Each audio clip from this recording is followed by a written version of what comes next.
नमस्कार, times of Swaraj में आप सबों का स्वागत है और मैं हूं संतोष सिंह। और आज हम टाइम्स ऑफ स्वराज में बात करने जा रहे हैं कि आखिर रुपौली उपचुनाव में ऐसा क्या रखा है कि मुख्यमंत्री एक ही कॉन्स्टिट्यूंसी में चुनाव हो रहा है और वो भी 14 महीने के लिए, 12 महीने के लिए। उस कॉन्स्टिट्यूंसी में ऐसा क्या रखा है कि मुख्यमंत्री को खुद जाना पड़ा प्रचार अभियान के लिए, और जाना ही नहीं पड़ा, पूरे एनडीए की मंत्री वहां पर कैंप कर रहे हैं। पप्पू यादव से मीडिया बार बार रिएक्शन ले रहा है कि आप किसके साथ हैं, और पप्पू यादव गोल मटोल बात कर रहे हैं। आरजेडी के भी तमाम विधायक वहां लगभग पहुंच चुके हैं, हर गांव में कैंप कर चुके हैं। तेजस्वी भी जाने वाले हैं। तो ऐसे में सवाल उठना लाजमी है कि आखिर रुपौली में ऐसा रखा क्या है? क्या नीतीश कुमार बीमा भारती को पूरी तरह से ध्वस्त करना चाहते हैं, या फिर बीमा भारती की राजनीति को लेकर जो नीतीश अक्सर असहज होते रहे हैं उसको इस बार फाइनल टच देना चाहते हैं?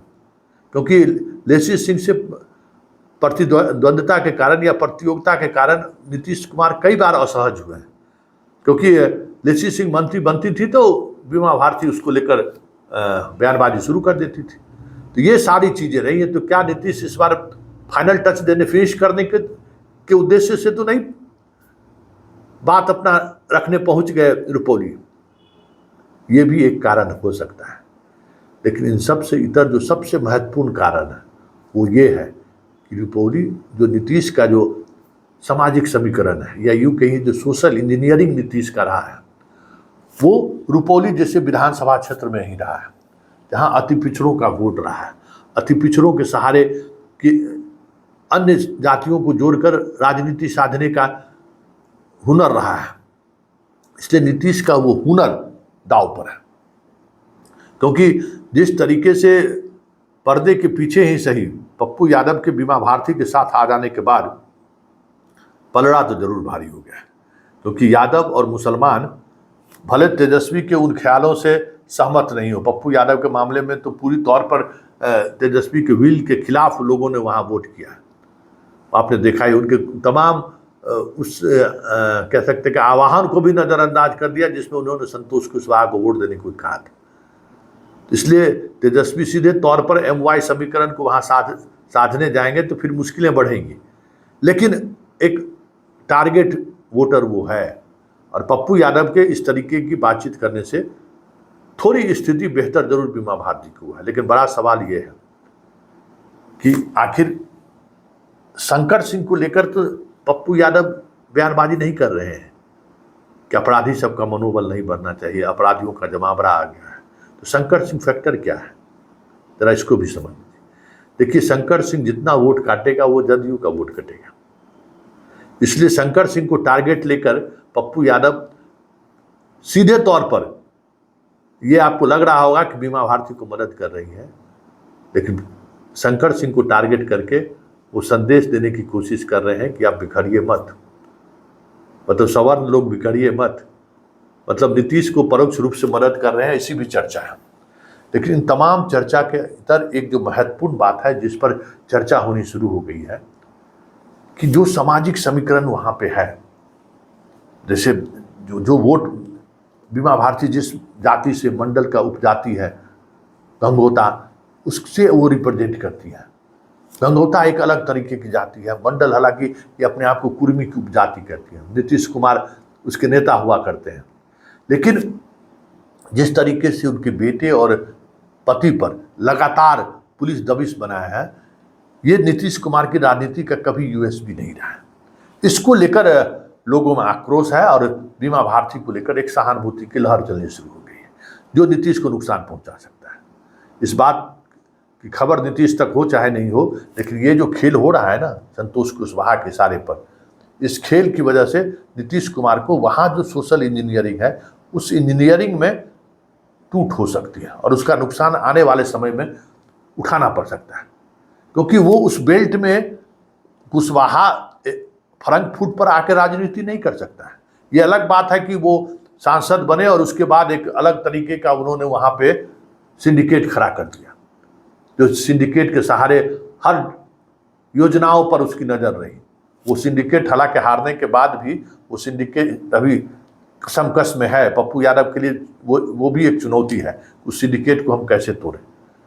वैसे में बीमा भारती के परिवार पर सीधा हमला थोड़ा नीतीश का जो वोटर है वो थोड़ा खिन्न नजर आ रहा है। इसका ये अंतिम समय तक अगर बना रहा तो फिर नीतीश के लिए मुश्किल हो सकती है। और दूसरा, शंकर सिंह का खड़ा होना, ये भी एक कह सकते हैं कि उसी तरीके का प्रयोग है जिस तरीके का प्रयोग काराकाट में हुआ था। अगर राजपूत मतदाता, सवर्ण मतदाता शंकर सिंह के साथ खड़े रह गए तो जदयू की हार तय है, तब फिर जदयू की वापसी का कोई गुंजाइश नहीं है। तो ये जो एक अलग तरीके की राजनीति का प्रयोगशाला बिहार बनता जा रहा है, उसमें बहुत मुश्किल है 1 to 1 किसी कंसेंसस के सहारे आप साथ लीजिए, क्योंकि अब ये बातें साफ दिखने लगी हैं। आनंद मोहन का वो बयान वो भी काफ़ी मायने रखता है कि एनडीए राजपूतों को उपेक्षित कर रहा है, बिहार से एक भी मंत्री नहीं बनाए गए। इसका ये अगर राजनीतिक नैरेटिव सेट होना शुरू हो गया तो फिर मुश्किल होगा, क्योंकि एक चीज तय मानिए कि जदयू और बीजेपी के साथ अगर सवर्णों ने छोड़ दिया तो इस तरीके का वोट बैंक नहीं है उनके पास कि वो मतदान केंद्र पर उसी तरीके से MY समीकरण के सामने वो डटे रह जाए। वो मजबूती है ही नहीं, न संगठन में है न पार्टी में। बीजेपी के बारे में भी कह रहे हैं।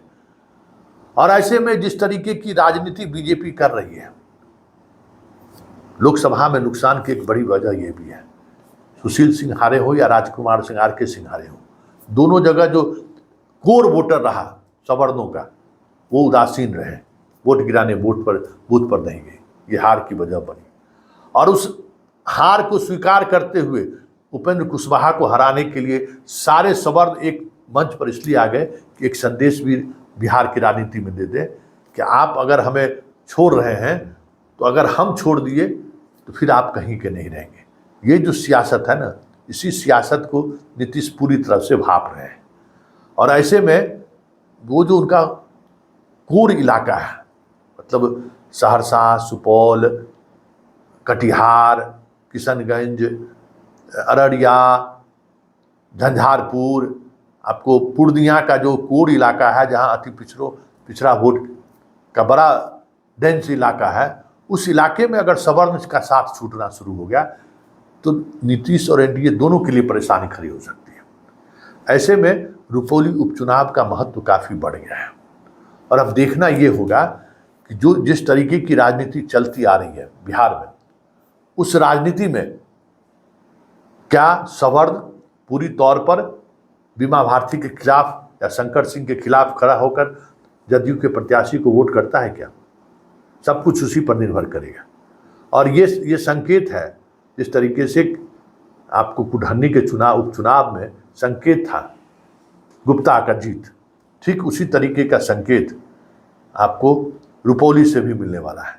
यहाँ भी कुशवाहावाद के खिलाफ एक अलग तरीके का माहौल बना है, जो आपको मनोज कुशवाहा को लेकर आपको मुजफ्फरपुर में देखने को मिला था। ये अलग तरीके की राजनीति चलनी शुरू हो गई है। देखिए आगे आगे होता है क्या, लेकिन इतना तय है कि रुपौली जो है 2025 में क्या होने वाला है उसका एक झलक जरूर देखा जाएगा। क्योंकि जो समीकरण पर नीतीश आज बम बम कर रहे हैं, उस समीकरण का कहते हैं कि वर्ल्ड कप जीत के आए और आपको फिर सीधे पाकिस्तान की धरती पर आपको खेलने के लिए भेज दिया जाए, ठीक उसी तरीके से रुपौली उपचुनाव नीतीश के लिए है।